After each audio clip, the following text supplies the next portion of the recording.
Why, hello there, and welcome to this Lego review? I don't know. It's a review of the Duel and Mustafar set, the 75269 set that we got last fall for $20 at retailers and at the Lego store. And it's just one of those, it's just like the Duel on Mandalore we got earlier this year. But it's a little bit more modular. It opens up. Oop. All my studs are everywhere. Oh no. There's another stud in here that's not supposed to be where it's supposed to be. But it's supposed to be this little build that you can put together, and it has a little bit of playability. But I thought I'd take a moment to talk about the set because I haven't had a chance to review the other General Grievous Starfighter. And I wanted to make this video a reason to talk about the Obi-Wan figure in this set. And maybe bring up some attention to detail that maybe Lego has just kind of got out of touch with.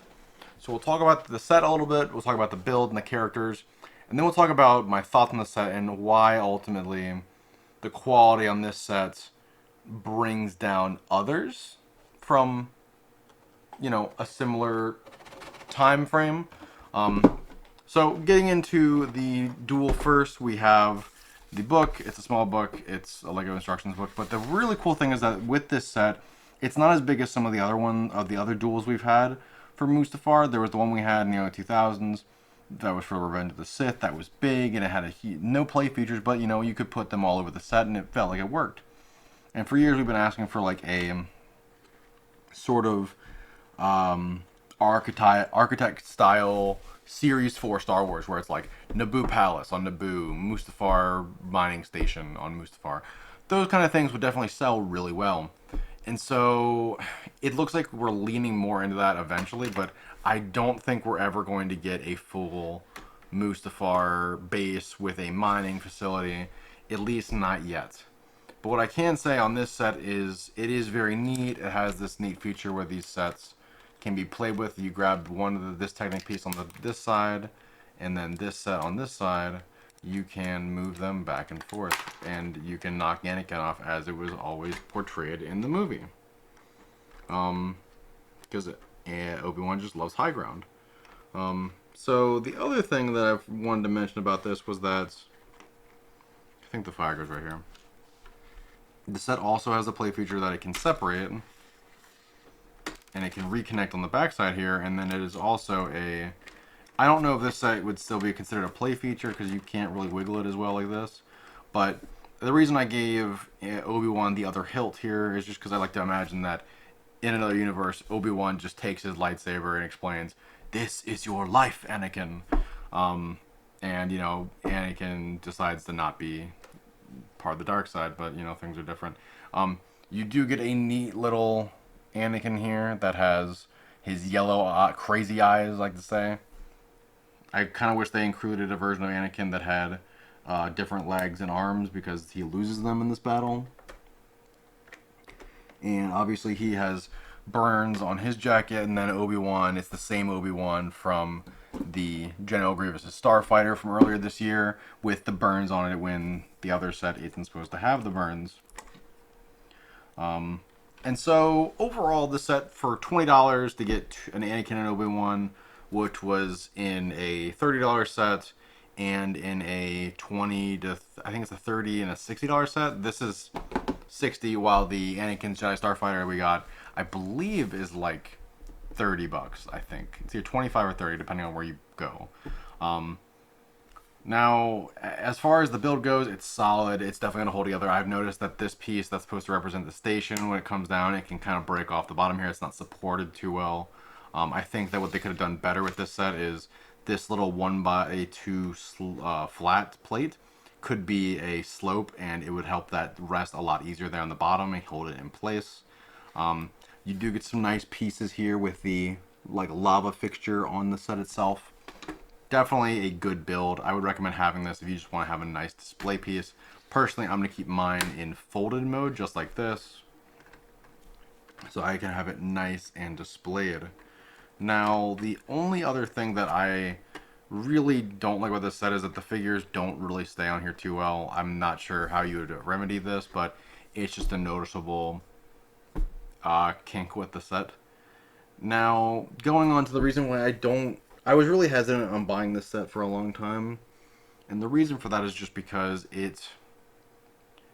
this set is great by itself, but once you know that this set exists, these two, it makes it go in another direction where you're wondering why. I understand Lego is a company and they want to reuse figures to save money on production costs, and that makes sense from a production standpoint. I get that. That's capitalism. You want to save money and make money. However, this General Grievous Starfighter is from Clone Wars, hence the Captain Rex up here.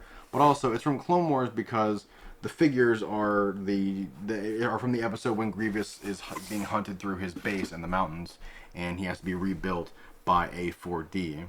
So, while it is a Clone Wars set, it does show that there are, especially with like the Revenge of the Sith one. I think they made a third one of this earlier for when Revenge of the Sith came out, and I'll look up this. Maybe there's only been two of these. I could have swore there have been three. And I remember the previous version of this having an Anakin or having an Obi-Wan in it that was not as poor looking. And so you'll notice that the Obi-Wan in this set is the same one from, this set. And it's frustrating to me because, like, I don't like having duplicates of figures if I can help it. That's why that's why I still, to this day, have not opened all my AATs that have Ahsoka in them. I don't want to have 35 Ahsokas.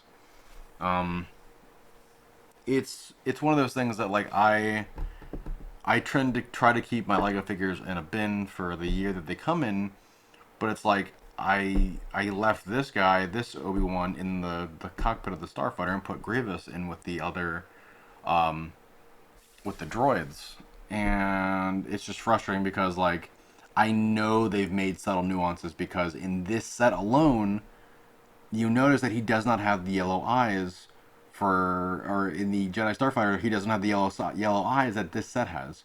So the reason why I say that is because they can make little changes like this, and they just decided that this was not important to them.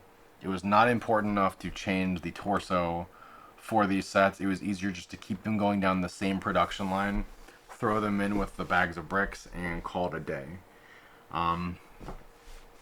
And it's just a quality control thing. Like, I would have liked to have a non-dirtied torso Obi-Wan Kenobi with this set, because he wasn't dirty until, he didn't have burns in his chest or anything like that before the battle, because he wasn't getting shot by blaster bolts or getting hit all that much, because he didn't get clipped by Grievous's lightsabers, from what I can remember. I don't remember episode 3 that much. I haven't watched that fight sequence in a while, but I don't remember getting shot at except when he was after he had killed Grievous, and then also during the fight in the chase scene. I don't remember him getting clipped except by that purple shock baton from his guards. So I'm not sure if that would leave burns in him or justify it, but it just seems like that's a little lazy and something that, going forward, I hope they don't make the same mistake.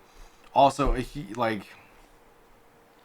would have liked if they include. So in this set, you may notice that also, going back to the build, actually, the duel on Mustafar has the droid that Anakin was on. So you could technically say it's the third figure, but I think it would have been nice if they had given us like a gonk droid or a repair droid, like one of the ones that used to service the one we used to service in the Phantom Menace and some of the sets that came with the pod racers. I don't think we've had one of those figures in a really long time.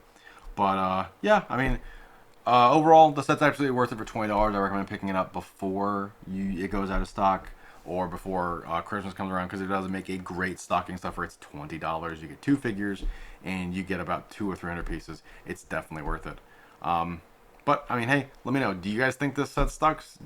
Do you wish that you had another Obi-Wan Kenobi? What LEGO sets are you looking forward to that are potentially rumored for next year? If you don't know, check this week's episode of Consider the Bricks, or last week's rather. And I've been LEGO Empire. Don't forget to like, subscribe, and I will see you guys in the next one.